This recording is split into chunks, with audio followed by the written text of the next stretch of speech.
son los responsables y por qué mataron a Danilo Anderson, también sabemos, y quienes se favorecían con la muerte de Danilo Anderson, también lo sabemos, y eso está en la investigación. Lo único que esperamos es que se haga justicia y que no quede impune el asesinato contra Danilo Anderson.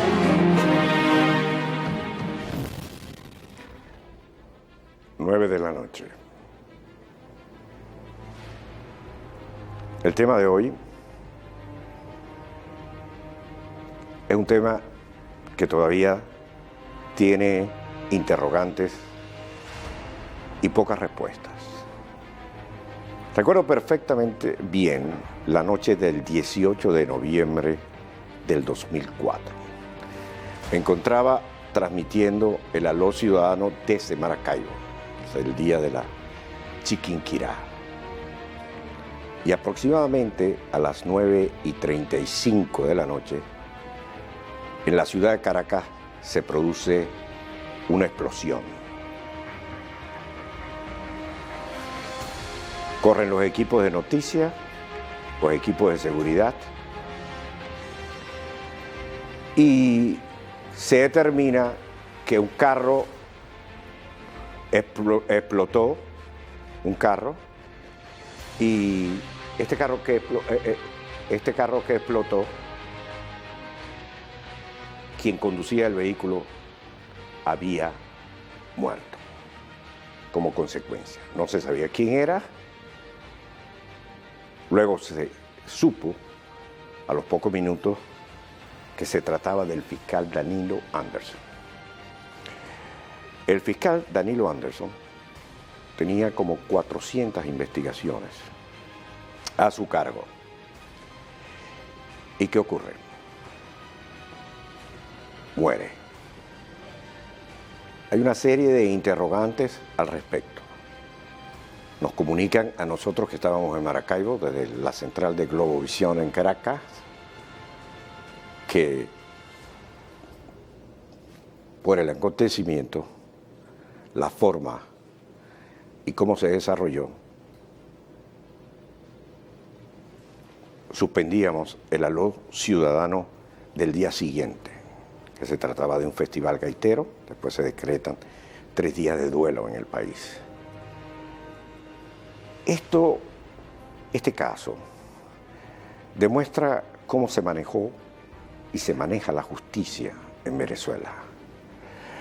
A quienes quieren hacer responsable, cómo se adapta todo para darles implicaciones y poner en aprietos a una persona, generalmente enemiga del gobierno. El gobierno tenía la psicosis, que todavía la mantiene ahora en la persona de Maduro, que siempre hay una conspiración para derrotarlo, que siempre hay una especie de mano negra que se encarga y que está tratando de eliminarlo. Mano negra que se maneja desde el imperio. Mano negra que siempre tiene que ver con los paramilitares colombianos. Mano negra que tiene que ver siempre contra los demócratas. Recuerden que, de acuerdo al gobierno de Venezuela en los últimos 17 años, solo hay una manera de pensar, solo hay una manera de obedecer, y quien no lo haga es automáticamente enemigo de la democracia, del gobierno, traidor de la patria y entregado al capitalismo salvaje. 9:04. Danilo Anderson hoy.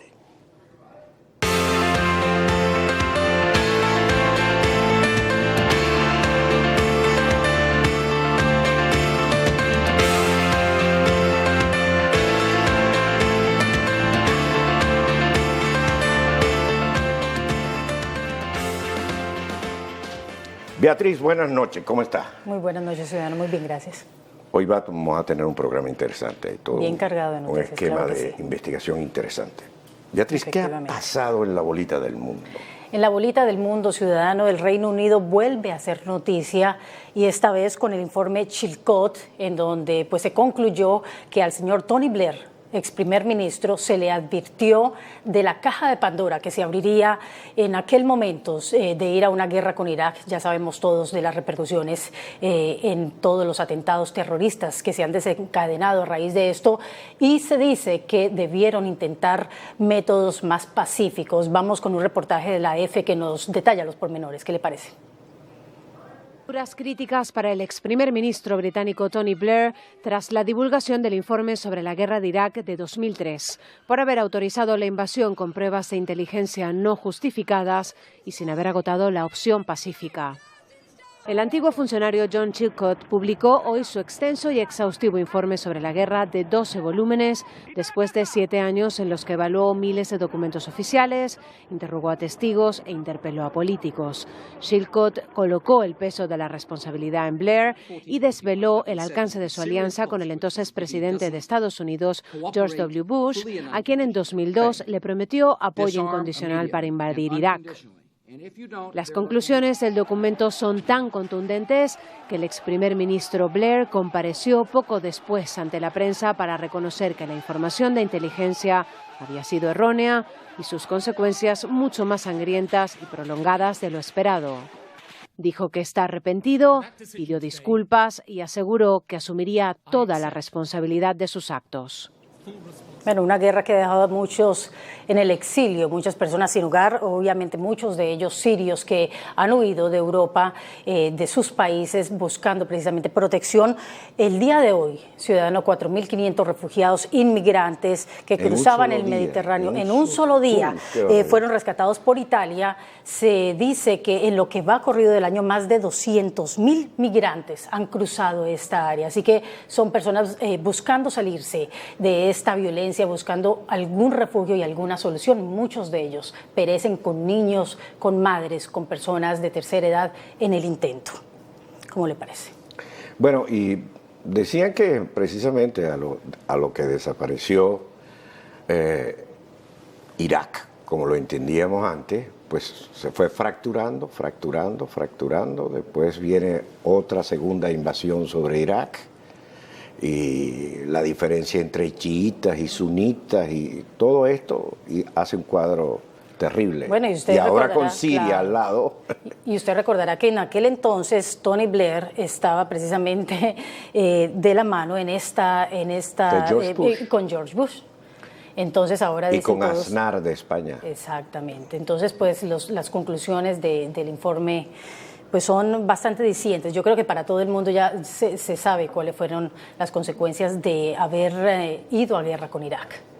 Devastadoras en ese momento. Pero vamos a noticias ahora. ¿Qué le parece del astro de Barcelona? Messi, Leo Messi, que ha estado desde muy temprano en las redes sociales, y es que fue condenado junto a su padre a 21 meses de cárcel. Obviamente no va a ser... Pero le doy un dato. ¿Por qué 21 meses? Porque menos de 24 meses y por lo tanto lo no exoneran de la cárcel. Entonces, claro que sí. Pero sí va a tener que pagar una multa cuantiosísima de 2,3 millones de euros por eso. Y para las personas que de pronto se preguntan el por qué, es por el fraude fiscal. Él entre el 2007 y el 2009 usó su imagen. Muchos dicen que no fue él, que el muchacho pues aún era joven y estaba muy enfrascado en su juego, y era el padre el que tenía esta responsabilidad. Así que el muchacho pues seguía básicamente, dicen ellos, las instrucciones de su padre, pero ahora están enfrentándose a la justicia con este dato, con esta nueva condena. ¿Sabe qué?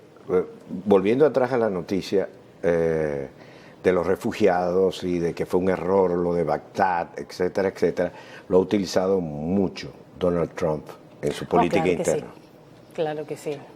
Bueno, entre lo que pasó con Hillary Clinton ayer, lo del FBI, que la exoneraron de estos cargos, básicamente recomendaron que no se le imputaran los cargos, y con esto nuevo, él siempre, obviamente, son candidatos presidenciales que están buscando la noticia para poder... Hoy en toda la radio y en la televisión la noticia que repetían continuamente era el tema del FBI, tal, ¿no?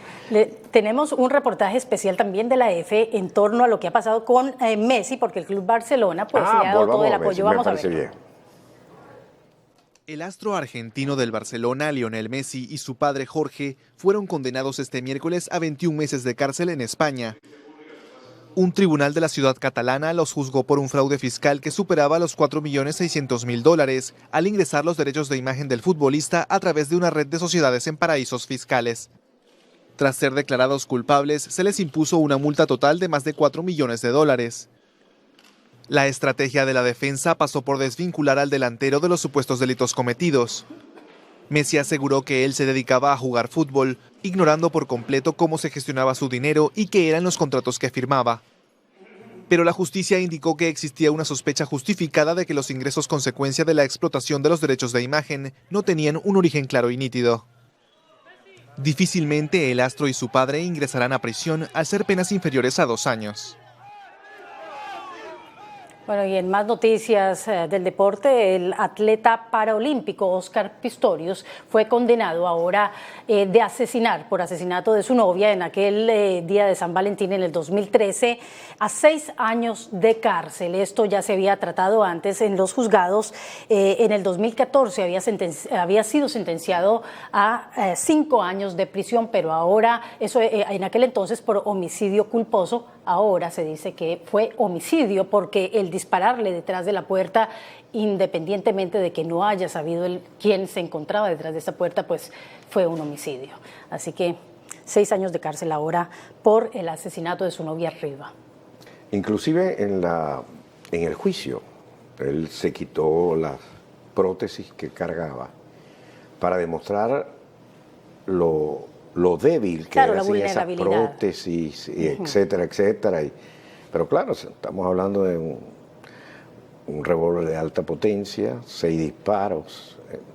Entonces se presta a muchas interpretaciones, ¿no? Por la prensa internacional, si lo están favoreciendo porque es un héroe, si no... Y es una noticia que ha conmovido a todo Sudáfrica y obviamente ha estado en el mundo, en todas las redes sociales. Eso es todo por hoy.